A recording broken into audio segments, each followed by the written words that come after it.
And we're still coming to terms with the fallout from Monday's Supreme Court decision vastly expanding the powers of the president.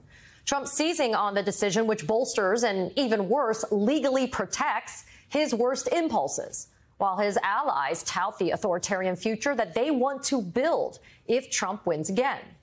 Tonight, one of them raising alarms for saying the quiet part out loud. We are going to win. We're in the process of taking this country back. We are in the process of the Second American Revolution, which will remain bloodless if the left allows it to be. That ominous warning was from Kevin Roberts, the president of the Heritage Foundation, the right-wing think tank that created Project 2025, a 900-page extremist blueprint for a possible second Trump term. The outline includes detailed plans to expand presidential powers even more, including restructuring the Department of Justice, purging federal government employees and replacing them with tens of thousands of Trump loyalists, dismantling the Department of Education, and banning abortion medication. The Heritage Foundation leader has not been shy about promoting this plan. President Trump is going to make decisions about policy in his administration if he wins. Project 2025 is something that's going to transcend the next 4 years, the next 10 years. We're going to fire someone, and the number needs to be more than 50,000. Abortion is not health care. We need to have the biggest mass deportation system ever in the history of America. Roberts' promise of a, quote, revolution, underscoring the very real threat of authoritarianism corrupting American democracy. Words that ricochet throughout the MAGA movement and from Trump himself.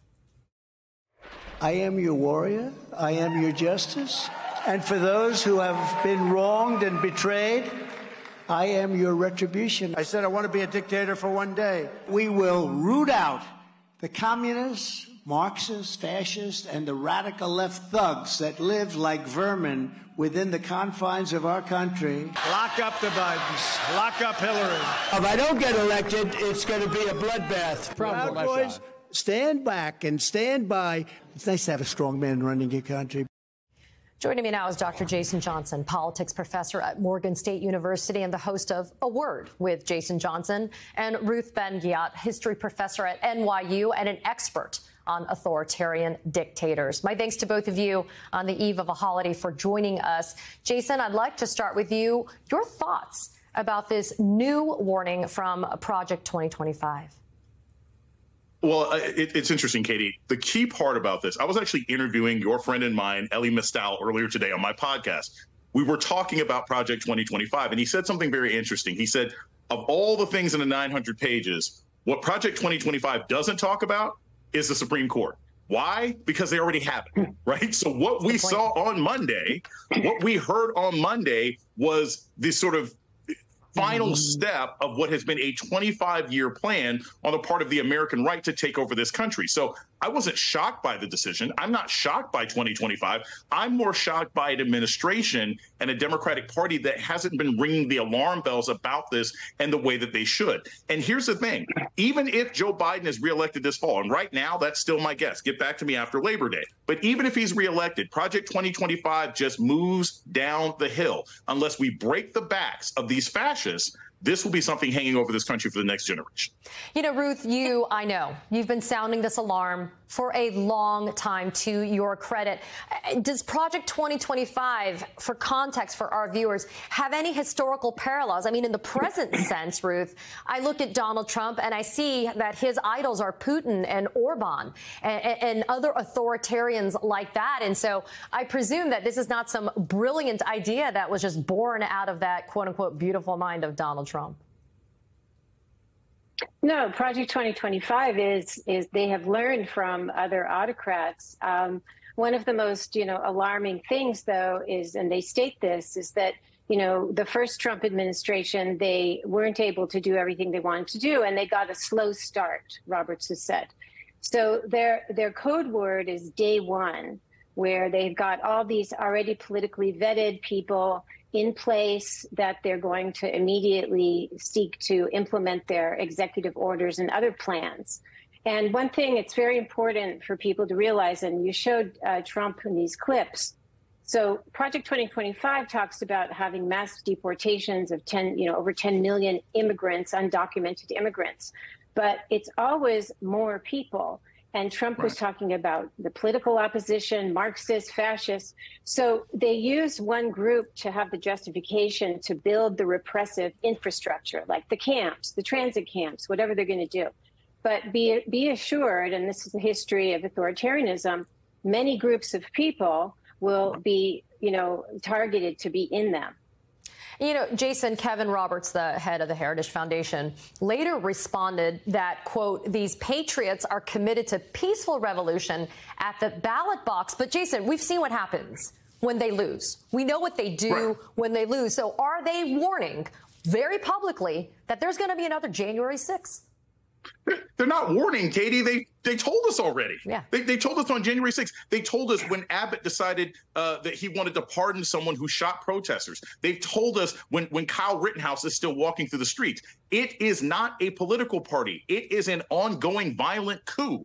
I have said for a long time that I suspect there will be violence even before the election. So I think the problem, the fear that people need to have is not just, oh, gosh, what would happen if Donald Trump actually beat Joe Biden and got into the White House? The question would be how much random violence. We're not talking state-sponsored violence. How much random violence will be inflicted upon anybody in this country who is deemed to be an enemy that will suddenly be absolutely excused by the administration? That's what people need to be concerned about. We're not just talking about bad feelings. We're not just talking about people getting kicked out of the country. We're talking about people being shot in the street by cops who say they're acting on the orders of President Donald Trump, and him and his Department of Justice saying, yeah, we deputized him. It happened 15 minutes after he murdered that guy, but we're good with it. That's what we're facing. It's not hyperbole.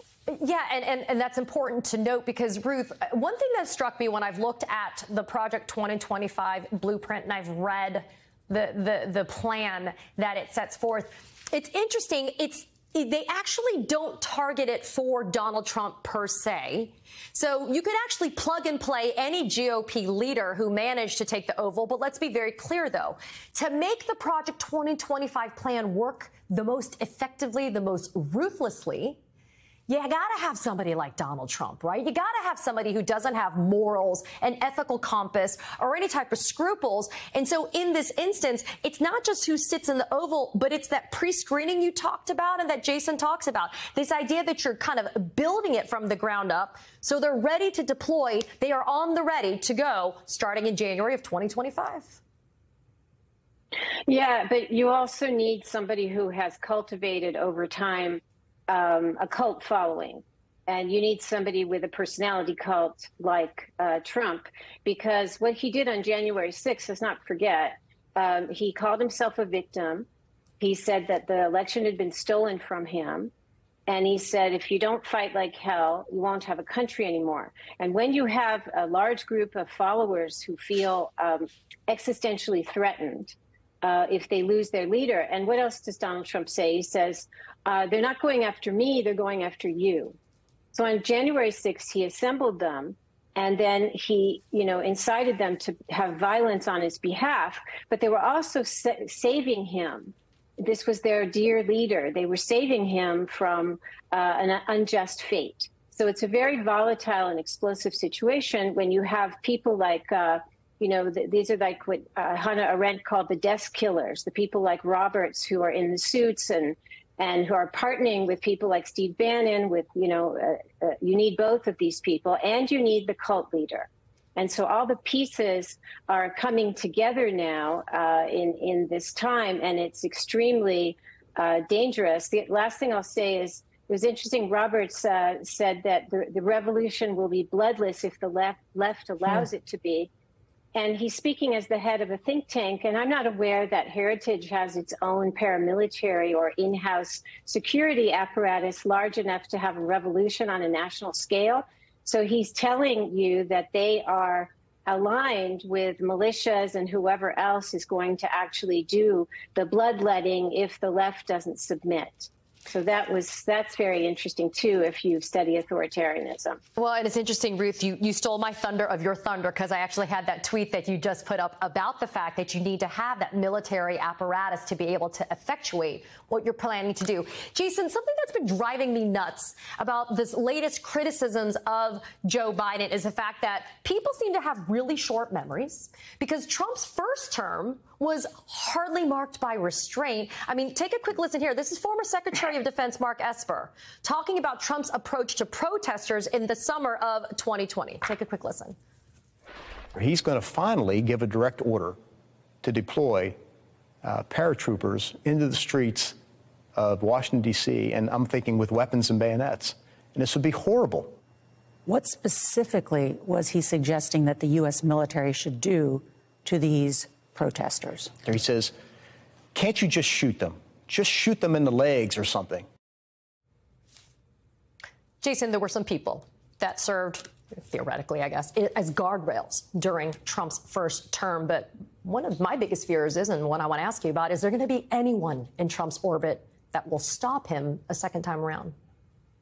Look, the guardrails were made with silly string and cellophane last time. I mean, they weren't really stopping him. The only thing that stopped him was his own incompetence and inability to move forward with a policy idea. This is what I think is important, Katie, for everybody to understand about this. There is nothing that this president cannot and will not do next time. And I want everybody to understand this going forward, because there's a whole lot of screaming and crying and fears and everything else like right now about Joe Biden. I want to make it clear. He's probably going to be the nominee. And if you don't like everything we're talking about that Donald Trump is going to do, that's the guy you got to line up behind. I think in the face of fascism, in the face of an authoritarian regime, spending the next 3.5 months arguing about who's the first person to take the hit from that administration is not going to be a good idea. We have to work with who we've got now. I wish they were better. Everybody wishes they were better. But Joe Biden might be the only person right now that can stop this authoritarian regime from coming to power. And I think people are being very naive if they're saying that they think we can do a switch halfway through this battle and stop this impending war that these folks have been preparing for 25 years. Hey there, MSNBC fans. I'm Luke Russert, and be sure to join me, Rachel Maddow, Jen Psaki, Lawrence O'Donnell, Steve Kornacki, Joy Reid, and many more September 7th in Brooklyn, MSNBC Live Democracy 2024. Click on the link for ticket information. We will see you there.